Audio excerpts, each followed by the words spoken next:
Fíjense, la clase de hoy se trata de algo muy interesante. Primero voy a hablar de irregularidades.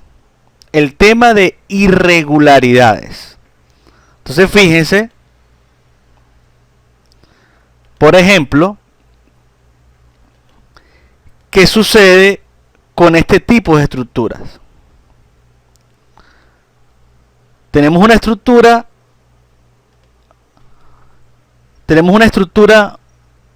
con una relación de aspecto muy larga.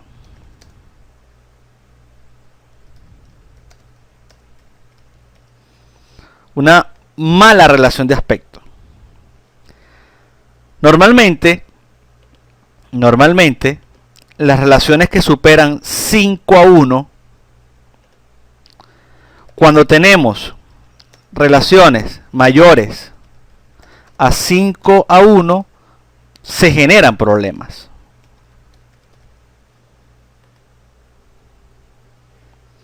Por ejemplo, aquí hay una relación 11:1. Acá tenemos una relación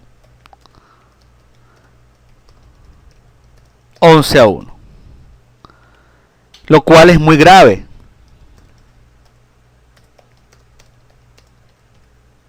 Vean el comportamiento. Fíjense netamente en el comportamiento.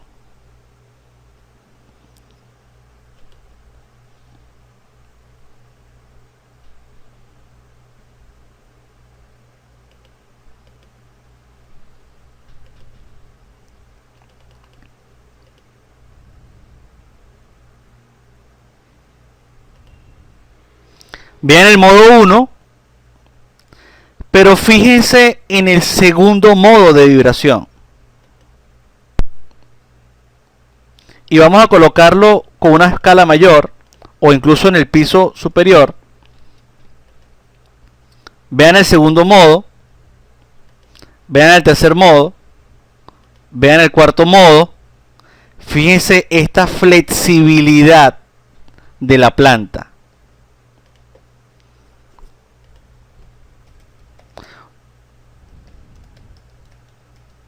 Una planta muy flexible.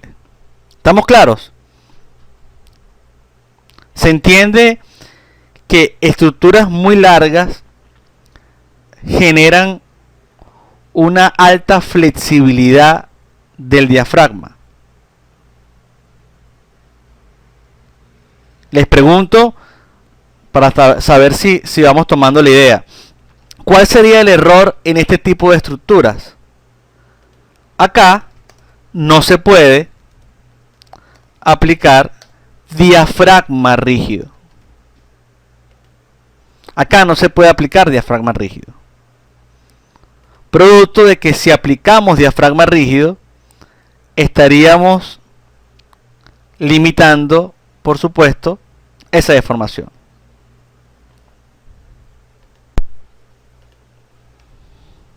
Fíjense. El problema que tenemos es que este tipo de plantas son muy alargadas y no se les puede aplicar un diafragma rígido, porque estaríamos obligando a un comportamiento que en realidad dicha planta no tiene. ¿Se entiende eso? Es decir, este tipo de edificios muy alargados, su respuesta siempre es de un diafragma flexible. Si yo le coloco un diafragma rígido, estaría cometiendo un error. ¿Se entiende eso? Se entiende que en este tipo de plantas no debemos aplicar diafragma rígido. Y fíjense entonces que si vamos a la planta,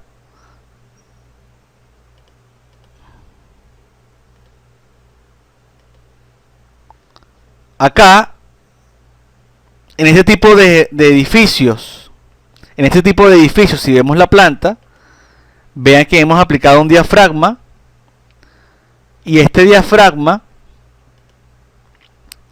¿verdad? Vamos a decirlo acá, este diafragma que está definido acá, Vamos a... Fíjense lo que hago. El diafragma tiene que ser semirrígido. El diafragma para este tipo de casos debe ser semirrígido. ¿Se escucha bien? Tienen que ser sistemas semirrígidos debido a que debemos permitir esa deformación. ¿Qué pasaría si por ejemplo, le aplicamos que fuese un diafragma rígido?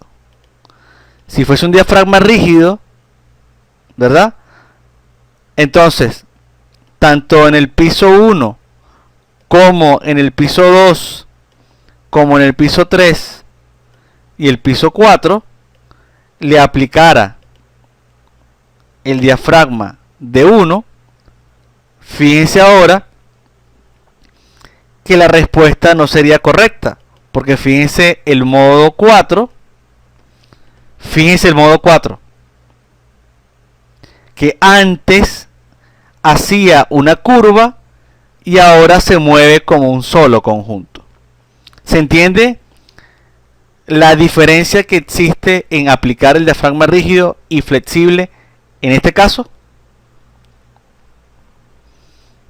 Y es importante. Es muy importante tener eso claro. No es solamente un problema de espesor de la losa, tiene que ver también con un problema de configuración de la estructura. Normalmente las relaciones deben ser menos de 5:1. No deberíamos ir a relaciones mayores de 5:1. Menos de 5:1. Esa sería la forma. Una de las condiciones para aplicar un diafragma semirrígido es que se supere una relación 5:1. Les muestro otro.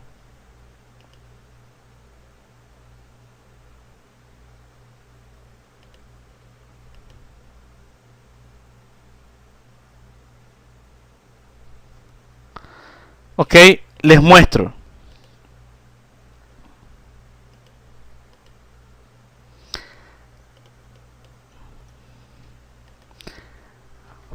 La relación de la que estamos hablando es longitud entre ancho de la estructura. Longitud entre ancho de la estructura. ¿Estamos de acuerdo?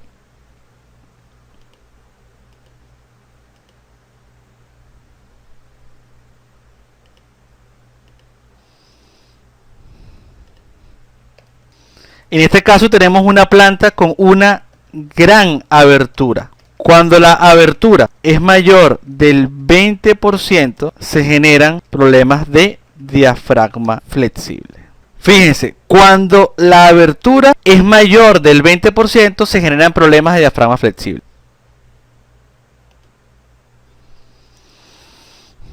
Veamos la respuesta.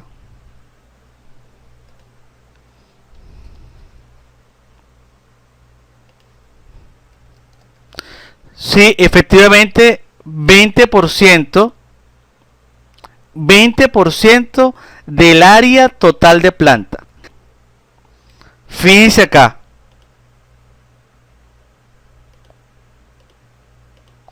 Fíjense, por ejemplo, el modo 1. El modo 1. Y vean algo interesante. ¿Por qué el modo 1 es diagonal? Les pregunto a todos, ¿por qué el modo 1 es diagonal? A ver quién me responde.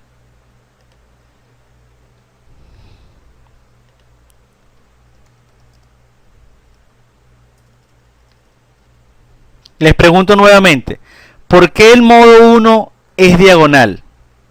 ¿Por qué no tenemos un modo que vaya en X o en Y netamente?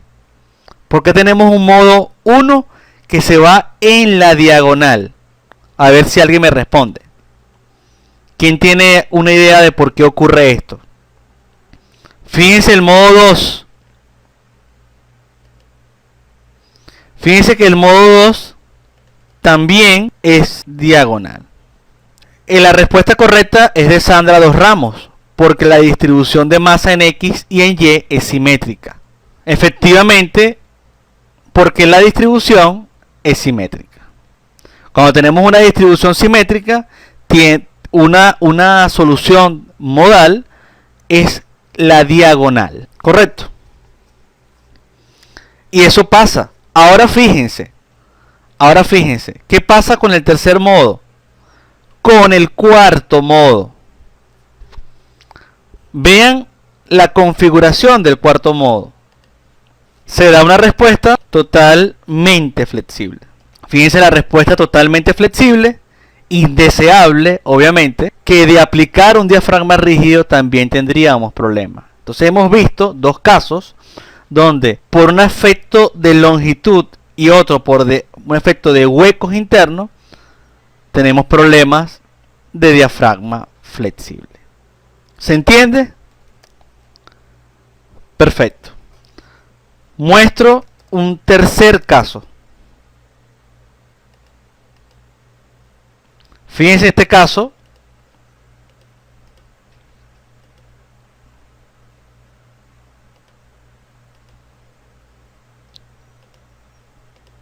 ¿Qué sucede acá? En esta estructura. ¿Qué pasa en esta estructura? Vean la planta 1. Vean la planta 1. Perdón, base. Pero tenemos la planta 1. Planta 2. Y vean la planta del techo. Vean la planta del techo. Veamos.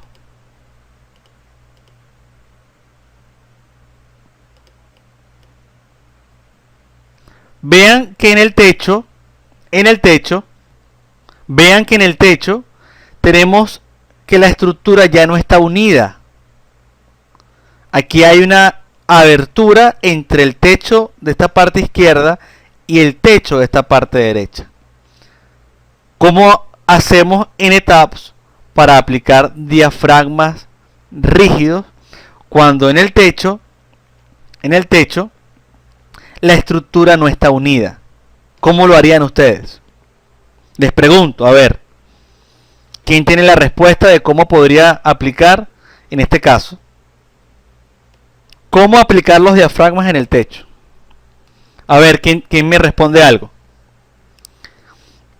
Carlos Zapata, un diafragma distinto para cada techo. Dice José Flores, colocaría 3 diafragmas, uno para planta baja y los otros 2 para los 2 techos diferentes. Fíjense cómo lo hago yo. Piso 1, diafragma 1. Piso 1, D1. Piso 2, D1. Y en el piso 3,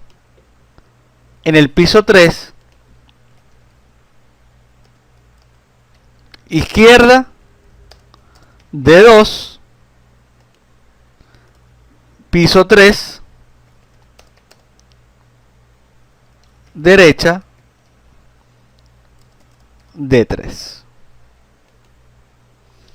Separo en el techo y pongo diafragma 2, diafragma 3 y en los niveles inferiores diafragma 1.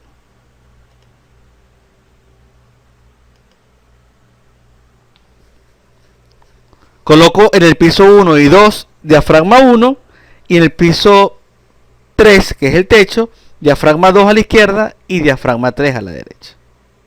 ¿Estamos claros? ¿Se entiende la intención de esto? Nos comenta José Hernández, si solo se coloca el mismo diafragma cuando los pisos son idénticos.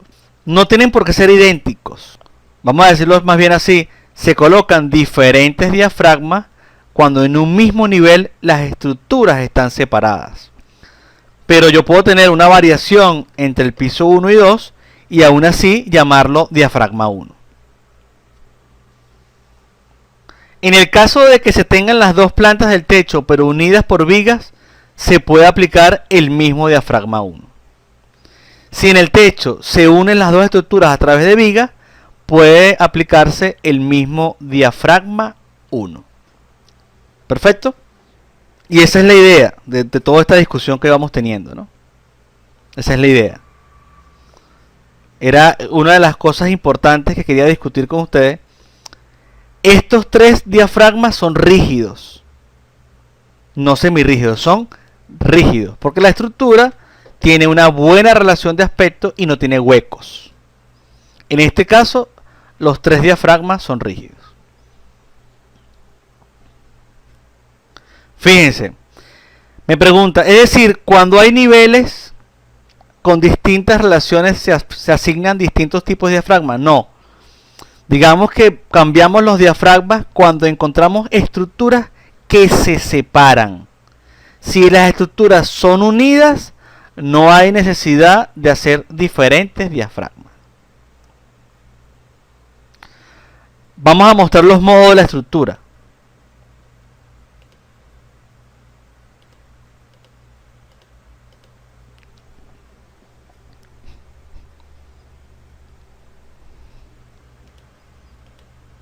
Modo 1.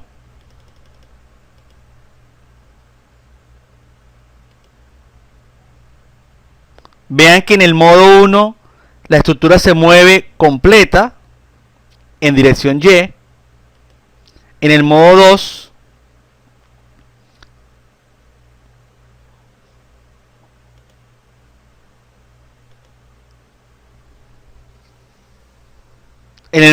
se mueve en X completa. En el modo 3 se mueve completa también, como un todo. Pero en el modo 4, fíjense, en el modo 4 las estructuras se mueven de forma independiente. ¿Está claro? Y de hecho en el modo 5, fíjense cómo es torsional en este, mientras que en este es traslacional. Nos pregunta Juan Carlos Caballero, ¿y si el piso superior se reduce en área, podemos usar el mismo diafragma? Sí, no importa que el piso se reduzca en área o aumente, se puede usar el mismo diafragma. Solo en los casos donde la estructura se separa es que usamos diferentes diafragmas.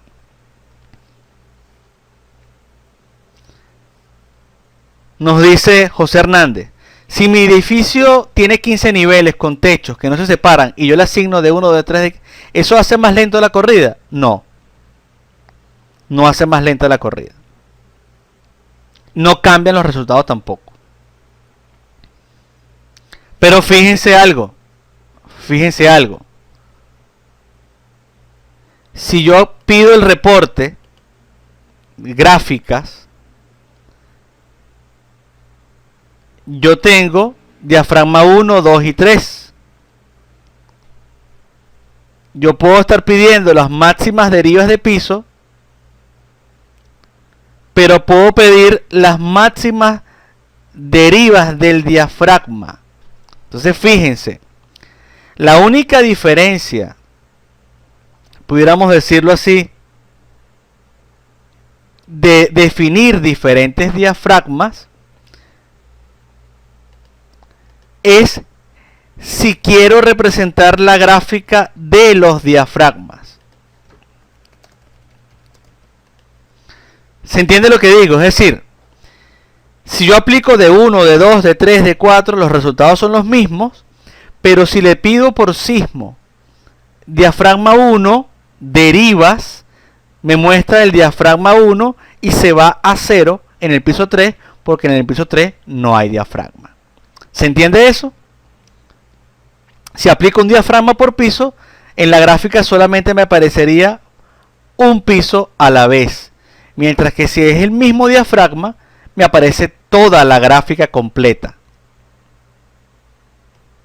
¿Se entiende eso que quiero destacar? Es importante saber si captan la idea.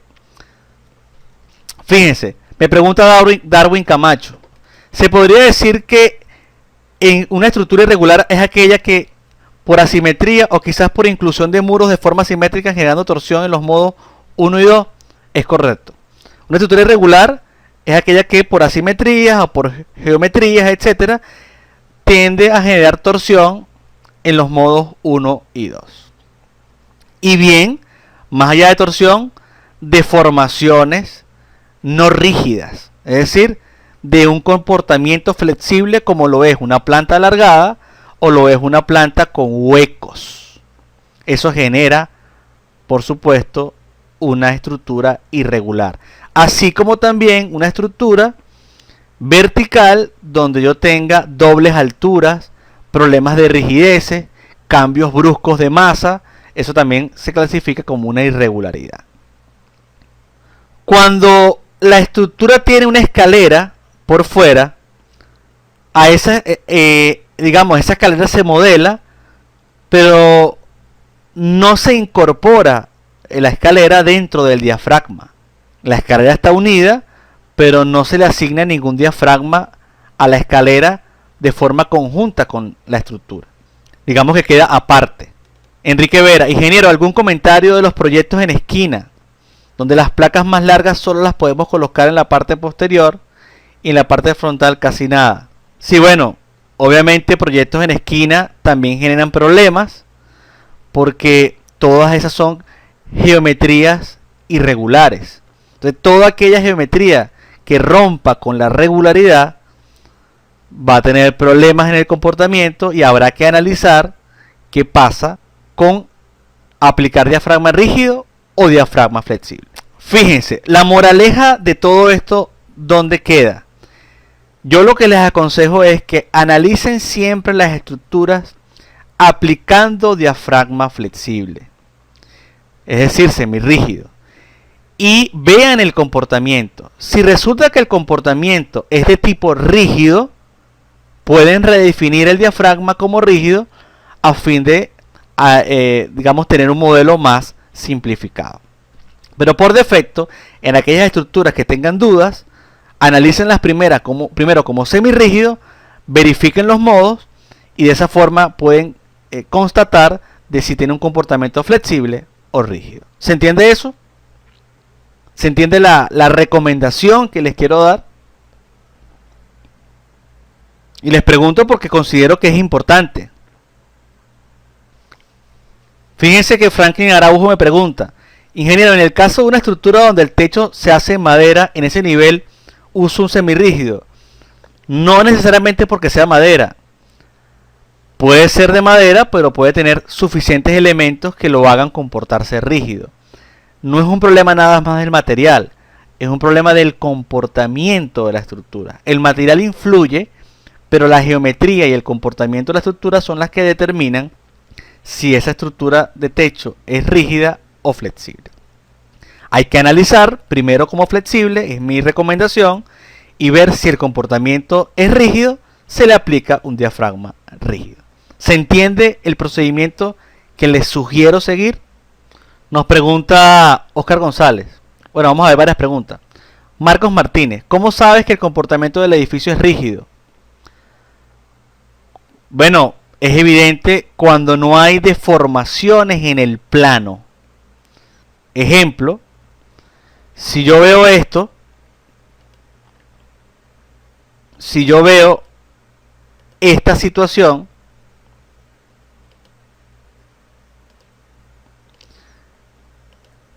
fíjense,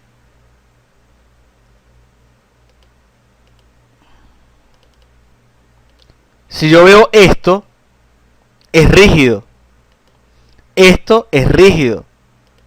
Esto es rígido. Si yo tenía la duda y, digamos, al aplicar el diafragma de 1, lo pongo semirrígido,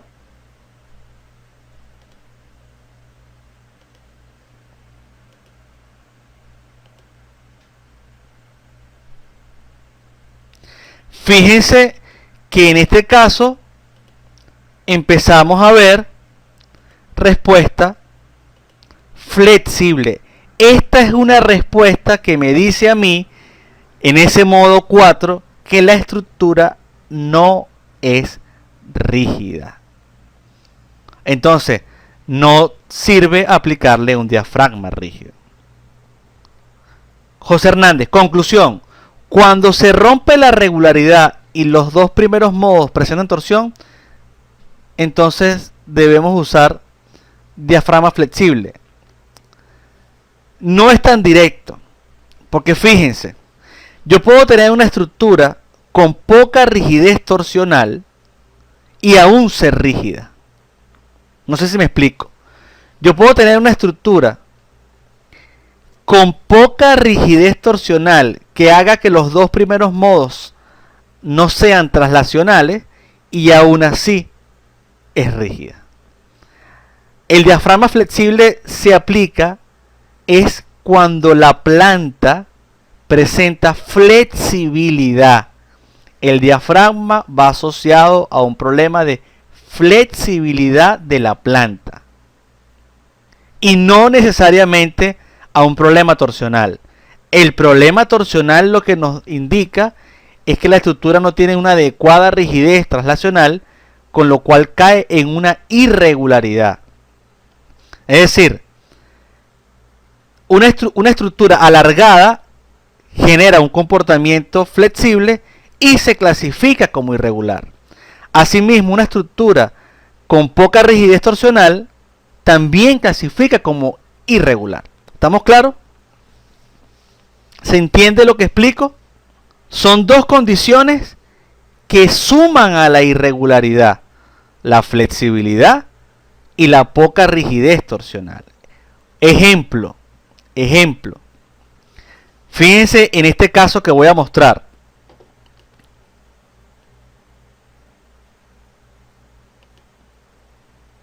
Voy a hacer un nuevo modelo.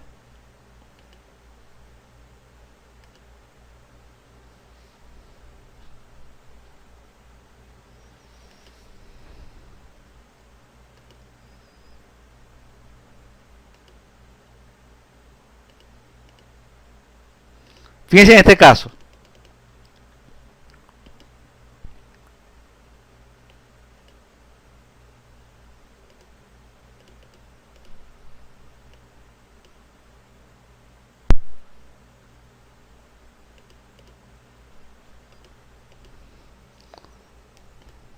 Voy a hacer un ejemplo muy sencillo.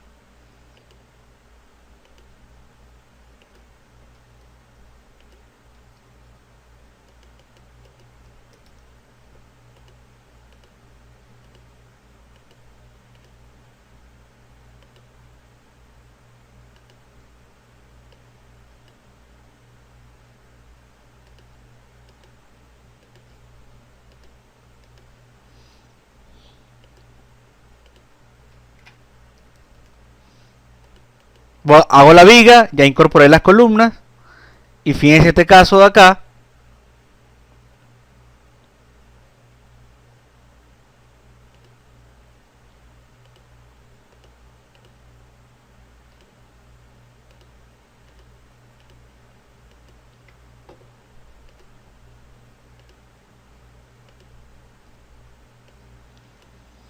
Ahora vean la losa. Fíjense, vean la losa. Perdón, vamos a buscar una losa maciza.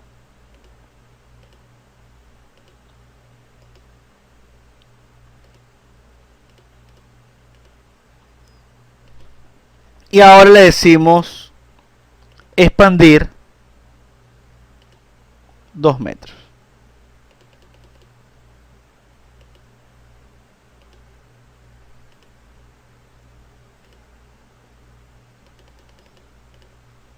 Perfecto.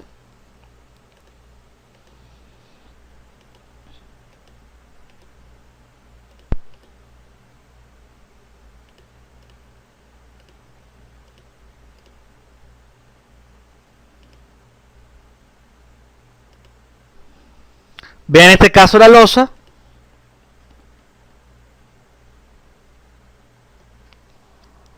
Y ahora vamos a decirle que divida en 12 por 12.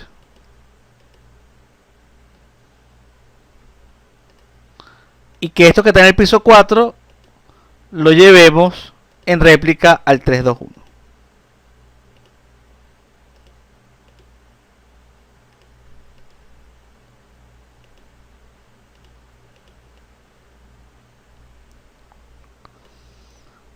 ¿Ven el ejemplo? ¿Se ve claro?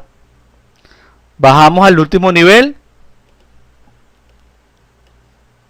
y le asignamos una restricción de empotramiento.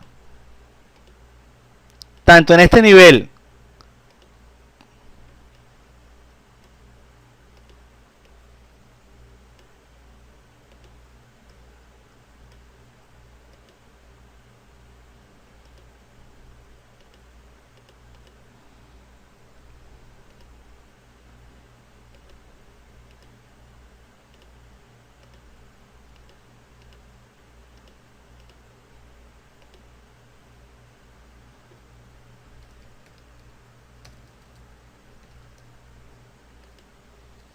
fíjense en este caso,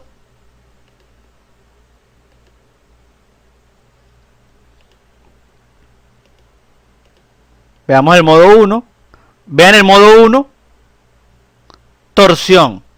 ¿Qué pasó en esa estructura? Es una estructura simétrica,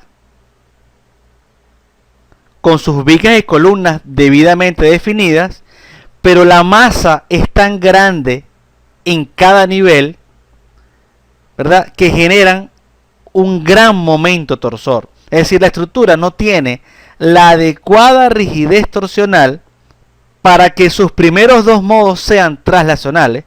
Es una estructura con una mala distribución de rigidez en planta, que genera problemas de torsión en el primer modo, principalmente, y después en el cuarto modo. Esto yo lo clasificaría también como una estructura irregular. ¿Se entiende? La única manera de mejorar ese comportamiento es a través de muros en el perímetro de la estructura. Y esta es una estructura rígida. Es rígida. Fíjense. Piso 4. Piso 3. Piso 2. Piso 1. Vean el ejemplo. Vean el ejemplo que en ambos casos da el mismo resultado. Asignar área diafragma. Caso 1, semirrígido. Ejemplo, caso 1, semirrígido. Corro la estructura. Caso 1, semirrígido.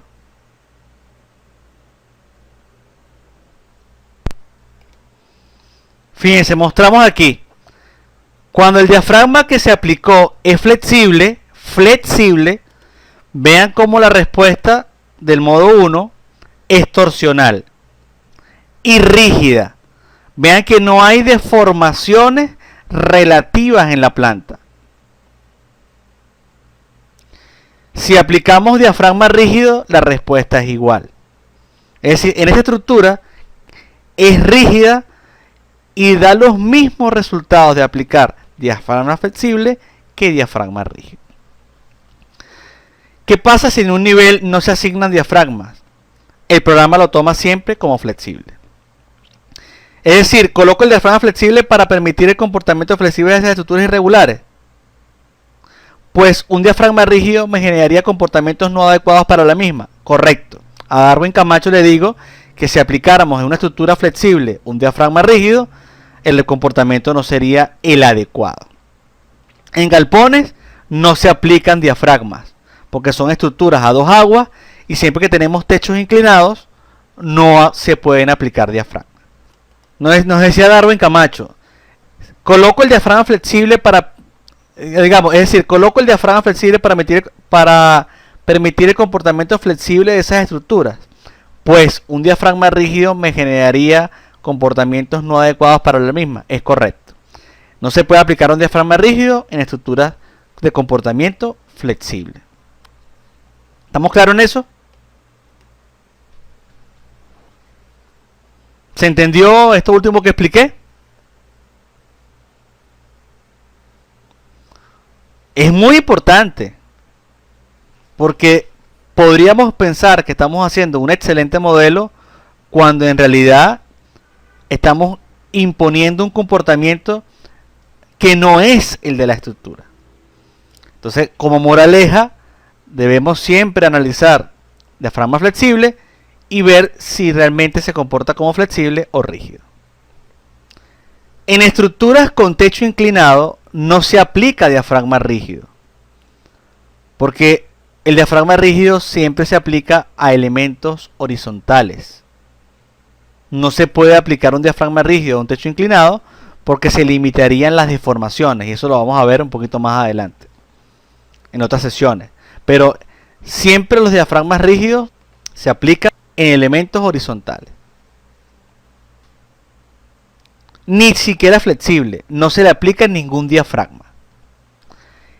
Disculpe, ingeniero, con respecto al caso de las escaleras externas, ¿se debe considerar la masa de la misma o solo el peso? Se considera la masa de la misma.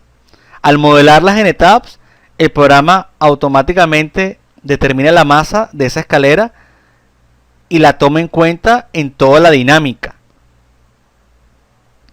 Obviamente. Y le comento al ingeniero Jimmy Bolívar que si no se asigna diafragma, el programa lo toma por defecto flexible. Isaac Salazar nos comenta los modos de deformación de la estructura que se mencionó de modos de vibración por piso. Bueno, lo que destacábamos era que al evaluar esos modos de vibración, cuando es diafragma rígido, se tiene 3 grados de libertad por nivel y por lo tanto tenemos 3 modos característicos por piso.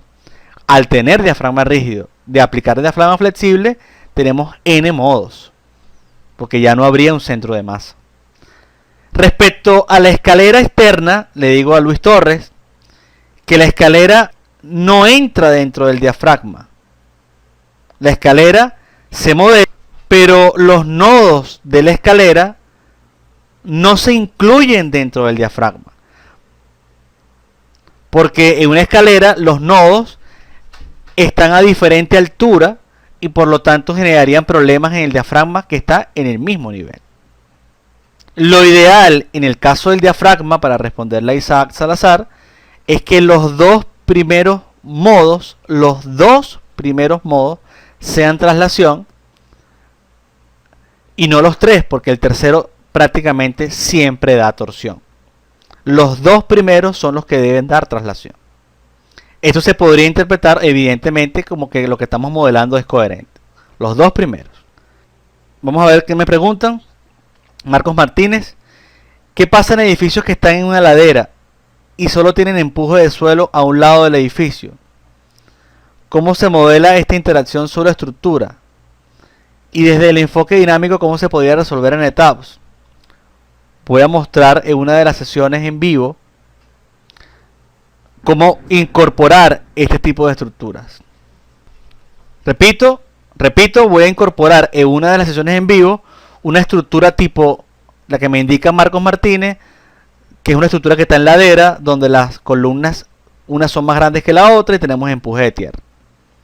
Lo voy a tomar en cuenta para mostrarlo debido a que lleva varias cosas allí. Si uno quisiese modelar en el etap, pero que en este modelo asume una rigidez que generalice las bandas, no es sencillo, ¿no? Se iba a comentar sobre modelos con techos curvos. Carlos Zapata, sí, evidentemente. Pero, bueno, podemos verlo acá. Permítanme un segundo. Ok, les muestro un poco cómo hacer un elemento curvo. Fíjense, en el ETABS es un poco problemático porque, tomando esto como referencia, ¿cómo hacer un elemento curvo?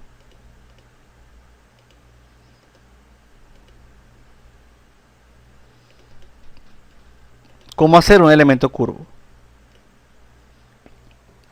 Yo lo que hago es una estrategia muy directa. Utilizo el SAP 2000 prácticamente para generar esos elementos curvos. Porque, ¿cómo lo haríamos? Les explico cómo lo haríamos. Yo puedo generar una línea, ejemplo, así. La puedo dividir.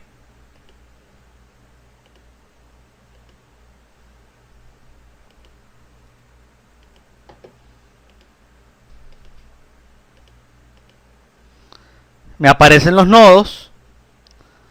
Y lo que tengo que ir es editando esta información. Editando esta información. Por ejemplo,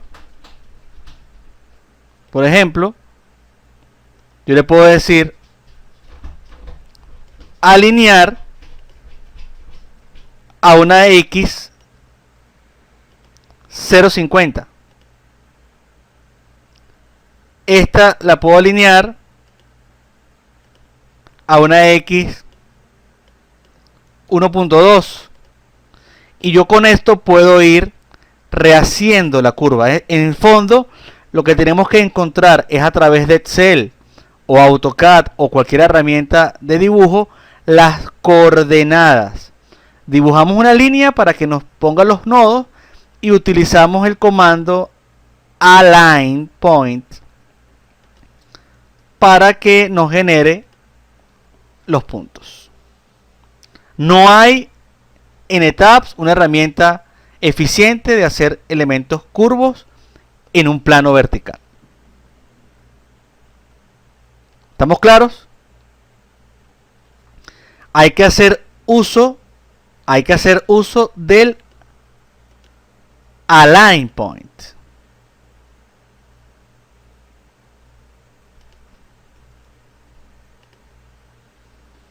Y rehacer. No hay otra manera. ¿Se entiende? ¿Se entiende el procedimiento?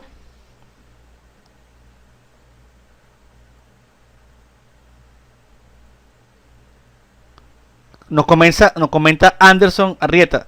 Se dibuja como si fuera una parábola. Depende de cómo se quiera hacer, ¿no? Digamos que va a depender de la geometría. Lo importante es que, fíjense, si yo toco el nodo y le digo edit, o toco el nodo, le doy botón derecho, no puedo cambiar su altura. El delta Z está cancelado. Si quiero cambiar la altura, solo lo puedo hacer por align point, y aquí sí puedo cambiar la altura Z. ¿Estamos claros? José Hernández, ingeniero, usted mostró un trabajo en el que modeló una membrana tensionada. ¿Cómo modeló esa tensionada? A través de cambios de temperatura. Y eso lo vamos a ver en el módulo de SAP 2000, que es el que viene próximo a la Etaps. Vamos a ver cómo se podría modelar ese tipo de estructuras. Que lo ideal es el uso del SAP 2000. ¿Estamos claros? Entonces fíjense, por los problemas de audio que tenemos, yo lo que voy a hacer es que esto que les he explicado lo voy a grabar paso por paso y los voy a colocar. Me pregunta José Hernández, ¿habrá en el desarrollo de la especialización algún modelo con resortes en la base? Sí. Vamos a tener varios modelos con resortes en la base. De hecho, una zapata de fundación, una cimentación y vigas, vamos a tener varios elementos apoyados en el terreno simulando resortes. Carlos Zapata, en el caso de edificaciones con techos simplemente apoyadas a las columnas, ¿se haría un modelo para el techo y me llevo las reacciones a las columnas de la edificación en otro modelo? Sí.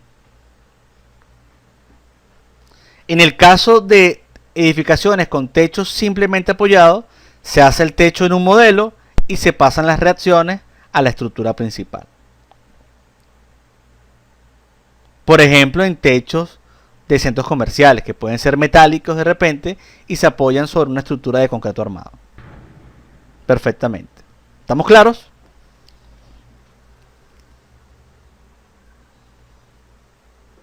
Y cualquier detalle que quieran modelar, mándenmelo al correo y yo lo tomo en cuenta para hacer videos al respecto.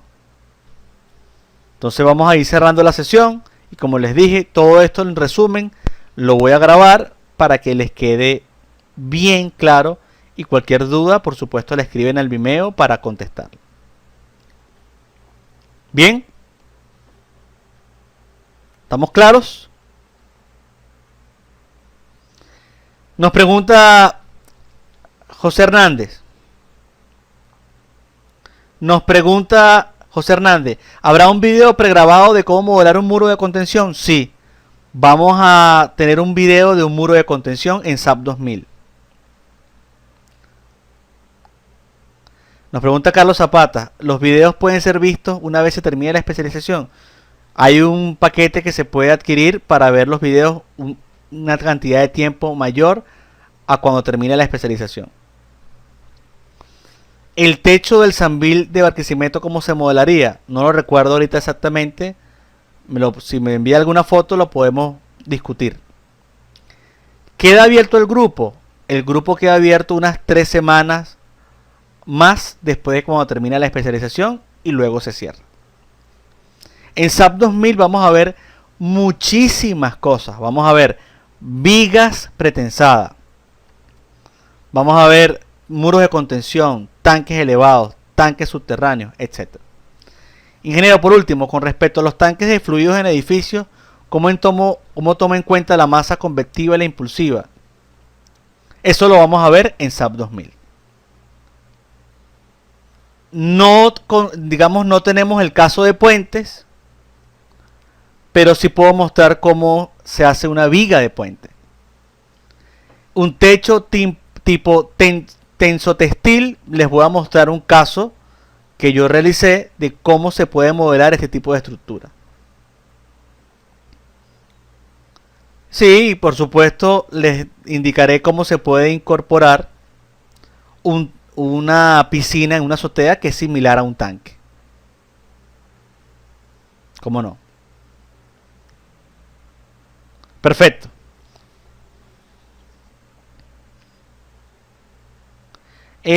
No tengo un video de tridilosa de entrepiso, pero el SAP 2000 tiene un modelo predeterminado de tridilosa y la podemos ver en alguna sesión en vivo para que ustedes, cuando estemos en el módulo de SAP 2000, la mostramos para que ustedes vean cómo se puede incorporar una tridilosa que ya está predeterminada en SAP 2000. ¿Vamos a modelar algún galpón? Sí. También tenemos el caso de un galpón. También tenemos, fíjense.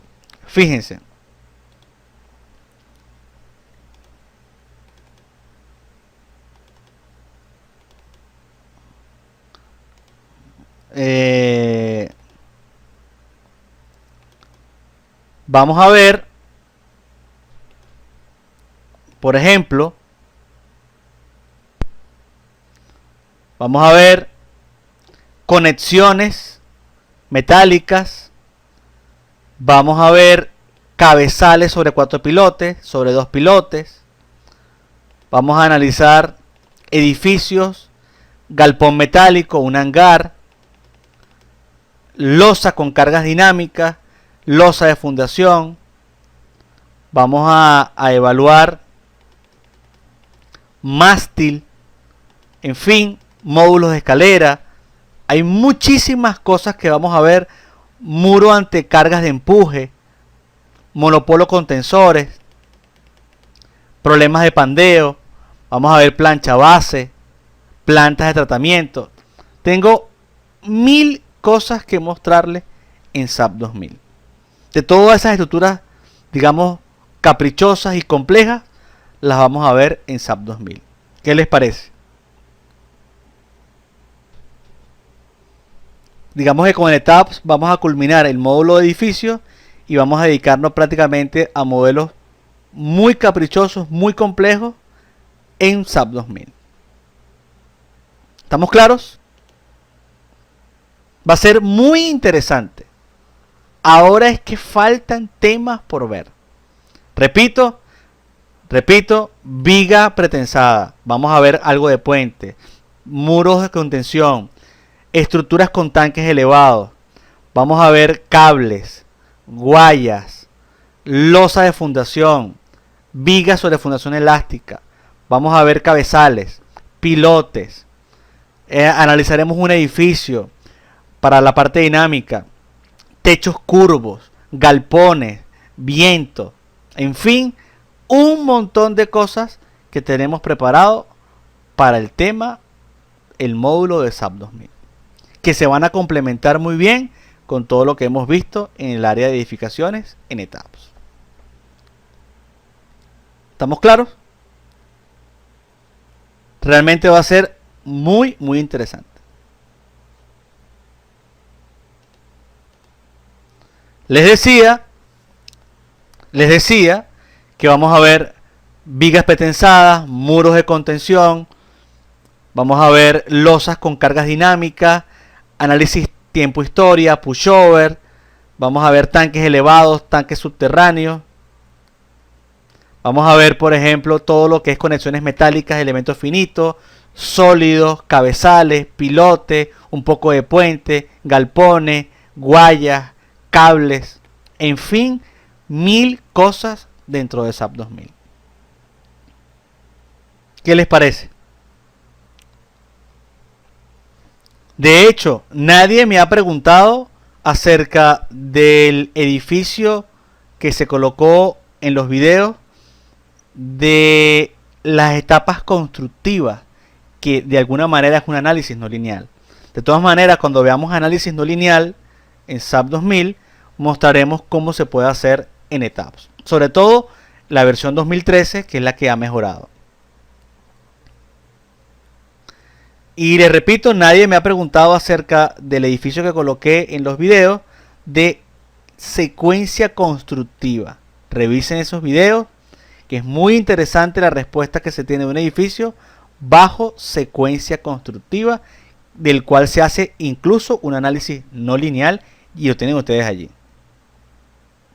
Y el módulo que sigue de etapas son edificios de acero. Esta semana, que ya prácticamente tenemos, voy a empezar a colocar videos de edificios en acero. Vamos a ver todo el módulo de estructuras de acero dentro de etapas. Nos comenta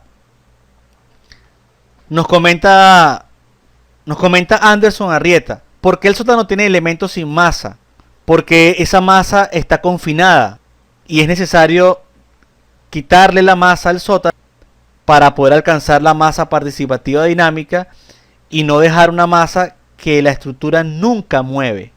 Es un problema dinámico, es decir, debemos considerar solo las masas que se van a mover. Las masas que están en el sótano no se mueven producto de que están confinadas. Nos pregunta Luis Torres: muy interesante, ¿es necesario el curso de conexiones? Es interesantísimo el curso de conexiones porque es la extensión de la especialización. Es decir, vamos a ver estructuras metálicas, pero no vamos a poder abordar conexiones porque eso es un tema súper extenso que veremos en el curso específico de conexión. El curso de conexiones a mí me parece muy bueno. Y también, por supuesto, invitarlos al curso de CIPECAT, que sin duda es de lo mejor que hay. En el curso de conexiones, como lo dice Oscar González, gracias por su palabra, hay asignaciones muy interesantes.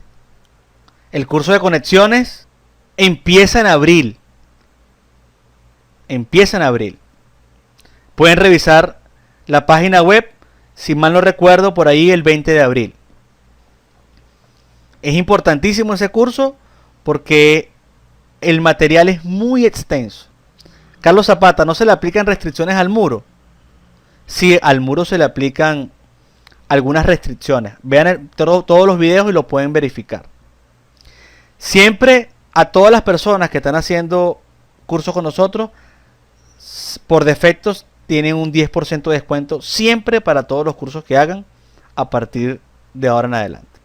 Siempre tendrán el descuento mínimo por lo menos del 10%. Y si se inscriben en al menos 2 cursos más, se les puede dar incluso hasta un 20% por inscribirse en paralelo en 2 cursos.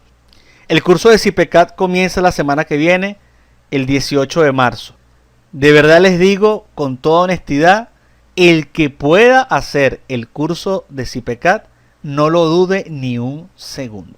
Se van a sorprender de lo bueno que es el CIPECAT. Increíblemente bueno. Algo realmente impresionante. Y que se los digo yo, que tengo muchísimos años en esto, y hoy en día prácticamente el CIPECAT es lo que uso para hacer todos los proyectos. No, por supuesto, lo pueden ir pagando con opciones de pago. Pueden hacer un abono inicial del 40% y después pueden hacer abonos que sumen hasta el 100%. Sobre todo ustedes que ya forman parte de las personas que están con nosotros haciendo cursos. Escriban al correo y podemos atender cada caso particular. De repente alguien hace un aporte del 40% y el resto en 2 pagos, 3 pagos. Eso es completamente factible. Pero el curso de conexiones y el curso de CIPECAT son de los mejores cursos que nosotros tenemos. Lo pueden decir quizás algunos de los que ya lo han hecho acá. Lo pueden decir algunos de los que ya lo han hecho. Y si se inscriben en esos 2 cursos, tanto CIPECAT como conexiones, de antemano les digo, le podemos dar por lo menos un 20% de descuento para facilitar y que tengamos un buen grupo en esos cursos. De verdad que es muy interesante. Escriban al correo y atendemos su solicitud. Vamos a ver en SAFE el tema de fundaciones dinámicas. Y también lo comentaré en SAP 2000. Les repito, a Anderson Arrieta, a Luis Torres, a varios a Zulay Rosendo que han mostrado interés, pueden escribirnos al correo y podemos plantear en cada uno de sus casos una forma de pago que se adapte a la necesidad de cada quien. Por lo general manejamos un 40% inicial y el resto en algunas cuotas que se pueden discutir. Cada caso se puede discutir en lo particular. Entonces, bueno, me despido de ustedes.